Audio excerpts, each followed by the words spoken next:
মার্কিন গোয়েন্দা সংস্থা ফেডারেল ব্যুরো অব ইনভেস্টিগেশন বাংলাদেশের সাবেক প্রধানমন্ত্রী শেখ হাসিনা ও তার ছেলে সজীব ওয়াজেদ জয়ের বিরুদ্ধে গুরুতর আর্থিক অনিয়ম ও অর্থ পাচারের প্রমাণ পেয়েছে। সম্প্রতি নিজেদের লন্ডন প্রতিনিধির মাধ্যমে বিষয়টি নিশ্চিত করেছে মার্কিন গোয়েন্দা সংস্থাটি।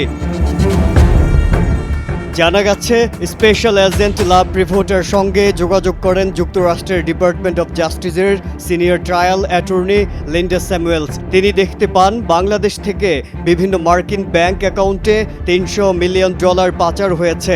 গেল মাসের 9 তারিখে এফবিআইয়ের একটি প্রতিনিধি দল বাংলাদেশের দুর্নীতি দমন কমিশনের মানি লন্ডারিং অ্যান্ড লিগ্যাল ইউনিটের মহাপরিচালক সহ সংশ্লিষ্ট কর্মকর্তাদের সঙ্গে বৈঠক করেন। সেখানে বিপুল পরিমাণ দলিল বাংলাদেশের কাছে হস্তান্তর করে এফবিআইয়ের প্রতিনিধি দলটি।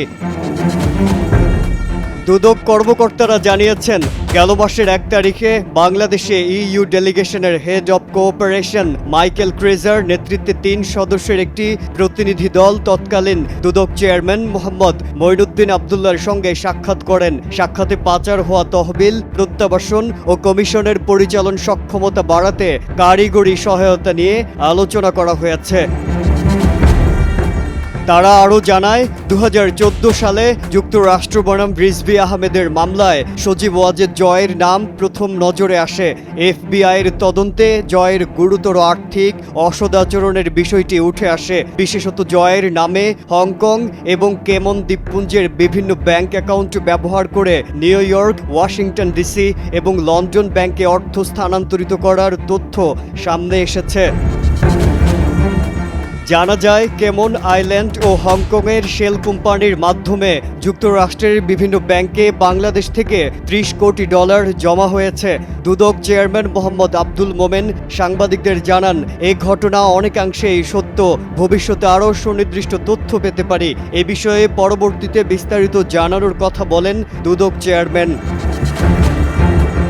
এদিকে যুক্তরাষ্ট্রে $300 মিলিয়ন পাচারের অভিযোগে শেখ হাসিনা ও তার ছেলে সজীব ওয়াজেদ জয়ের বিরুদ্ধে তদন্ত শুরু করেছে দুদক। অভিযোগ আছে, শুধুমাত্র রূপপুর পারমাণবিক বিদ্যুৎ কেন্দ্র প্রকল্পের $700 কোটি মধ্যে $500 কোটি আত্মসাৎ করা হয়েছে। এ বিষয়ে তদন্তে ব্রিটিশ অর্থমন্ত্রী টিউলিপ সিদ্দিক সহ তার পরিবারের নামও রয়েছে।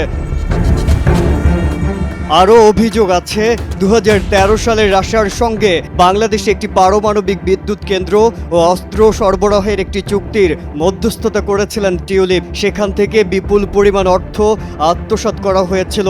সম্প্রতি দেশের অর্থনীতির অবস্থা নিয়ে প্রকাশিত শ্বেতপত্রে বলা হয়েছে, আওয়ামী লীগ সরকারের অধীনে 2009 সাল থেকে 23 সালের মধ্যে বাংলাদেশ বার্ষিক $16 বিলিয়ন পাচার করা হয়েছে। মাজহারুল আলম, কালের কণ্ঠ।